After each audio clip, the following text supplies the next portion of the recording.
श्री परमात्मने नमः।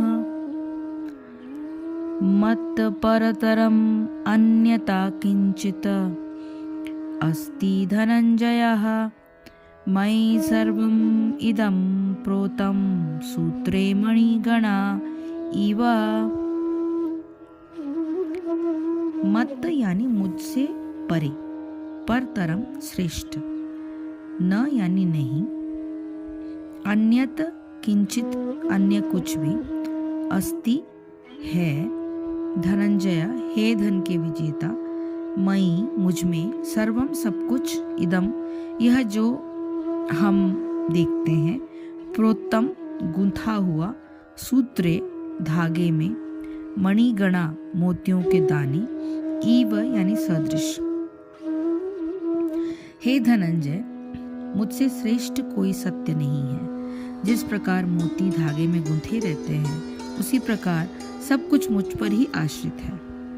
परम सत्य साकार है या निराकार है, इस पर सामान्य विवाद चलता है। जहाँ तक भगवत गीता का प्रश्न है, परम सत्य तो श्री भगवान श्री कृष्ण है और इसकी पुष्टि पद पद पर होती है। इस श्लोक में विशेष रूप से बल है कि परम सत्य पुरुष रूप है। इस बात की कि भगवान ही परम सत्य है, ब्रह्म संहिता में भी पुष्टि हुई है। ईश्वर परम कृष्ण सच्चिदानंद विग्रह परम सत्य श्री भगवान श्री कृष्ण ही है, जो आदि पुरुष है, समस्त आनंद के आगार गोविंद हैं और वे सच्चिदानंद स्वरूप है। ये सब प्रमाण निर्विवाद रूप से प्रमाणित करते हैं कि परम सत्य परम पुरुष है, जो समस्त कारणों का कारण है। फिर भी निरीश्वरवादी श्वेतर उपनिषद में उपलब्ध वैदिक मंत्र के आधार पर तर्क करते हैं। ततो यदुत्तरतरम तद रूपमनामयम् य एतद्धि दूरमृतास्ते भवन्त्यथेतरे दुःखमेवा पियन्ति। भौतिक जगत में ब्रह्मांड के आदि जीव ब्रह्मा को देवताओं, मनुष्यों तथा निम्न प्राणियों में सर्वश्रेष्ठ माना जाता है, किंतु ब्रह्मा के परे एक इंद्रियातीत ब्रह्म है, जिसका कोई भौतिक स्वरूप नहीं होता और जो समस्त भौतिक कल्मश से रहित होता है। जो व्यक्ति उसे जान लेता है वो भी दिव्य बन जाता है, किंतु जो उसे नहीं जान पाते वे सांसारिक दुखों को भोगते रहते हैं। निर्विशेषवादी रूपम शब्द पर विशेष बल देते हैं, किंतु यह अरूपम शब्द निराकार नहीं है।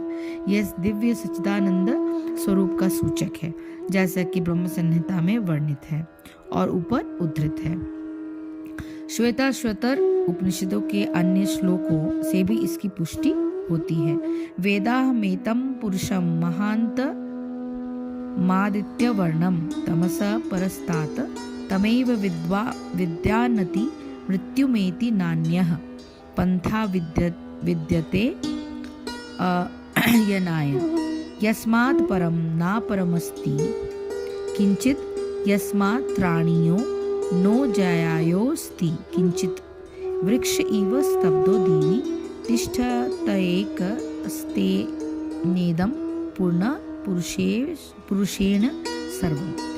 मैं उन भगवान को जानता हूँ जो अंधकार की समस्त भौतिक अनुभूतियों से परे है। उनको जानने वाला ही जन्म तथा मृत्यु के बंधन का उल्लंघन कर सकता है। उस परम पुरुष के इस ज्ञान के अतिरिक्त मोक्ष का कोई अन्य साधन नहीं है। उस परम पुरुष से बढ़कर कोई भी सत्य नहीं है, क्योंकि वे श्रेष्ठतम हैं। वे सूक्ष्म से भी सूक्ष्मतर हैं और महान से भी महानतर। वे मूक वृक्ष के समान स्थित हैं और दिव्य आकाश को प्रकाशित करते हैं। जिस प्रकार वृक्ष अपनी जड़ें फैलाता है, वे भी अपनी विस्तृत शक्तियों का प्रसार करते हैं। इन श्लोकों से निष्कर्ष निकलता है कि परम सत्य ही श्री भगवान है, जो अपनी विविध परा अपरा शक्तियों के द्वारा सर्वव्यापी हैं। इस श्लोक को थोड़ा सा सरल शब्दों में समझने के लिए ये है कि हे धनंजय, मेरे सिवाय किंचित मात्र भी दूसरी वस्तु नहीं है। ये श्री कृष्ण बता रहे हैं कि ये संपूर्ण जगत सूत्र की मणियों के सदृश, ये सारा कुछ जगत मेरे में ही गूंथा हुआ है। भगवान ही जगत रूप है। ये एक अत्यंत महत्वपूर्ण श्लोक है और इसमें भगवान जगत में अपनी सर्वव्यापकता को स्पष्ट करते हैं। सूत की माला बनाते समय सूत को ही गूंथ कर उनकी मणियां यानी मनके बना देते हैं। यह मन के आकार और रूप में सूत से भिन्न दिखाई देते हुए भी वास्तव में सूत ही होते हैं। इस उदाहरण को देकर भगवान बताते हैं कि अस्तित्व रूप से तो केवल वे ही संसार की हर वस्तु में अनुगत हैं, परंतु विभिन्न नाम, रूप और आकार को ग्रहण करके भी वे भिन्न भिन्न से दिख पड़ते हैं। सोने के आभूषण नाम, रूप और आकार की दृष्टि से शरीर के भिन्न भिन्न अंगों में पहने जाते हैं, परंतु उनमें अनुगत वस्तु केवल स्वर्ण ही है। इस तरह नाम, रूप और आकार की भिन्नता व्यवहार के लिए उपयोगी है, परंतु मूल्यांकन के लिए सब एक ही वस्तु समझी जाती है। संबंध यह है कि इसके बाद 4 श्लोकों में भगवान ने उन मुख्य वस्तुओं और तत्वों का उल्लेख किया है जो संसार में सर्वत्र दृष्टिगोचर होते हैं, और ये बताया है कि उन सब में भगवान किस प्रकार और किस रूप में व्याप्त हैं। इस श्लोकों का भाव समझने के लिए एक उदाहरण कदाचित अधिक सहायक हो सकेगा। यह उदाहरण सिनेमा में प्रयुक्त होने वाले प्रोजेक्टर का है, जिसमें एक तेज बल्ब जलता है। बल्ब के सामने फिल्म चलती है और उस फिल्म में बने हुए चित्र पर्दे पर दिखाई पड़ते हैं। वास्तव में पर्दे पर दिखने वाले चित्रों में केवल प्रकाश और छाया के मिश्रण से विभिन्न प्रकार के आकार और रूप होते हैं। उन सब का कारण यह बल्ब है, जो प्रोजेक्टर से प्रकाश की किरणें फेंकता है।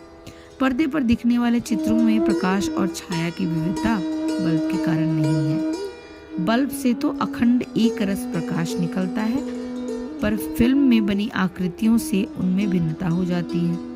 इसी प्रकार भगवान की परा प्रकृति से निकलने वाली चेतन शक्ति उसकी अपरा प्रकृति के माध्यम से सब भूतों को प्रकट करती है। अब भगवान आगे के श्लोकों का वर्णन करते हैं।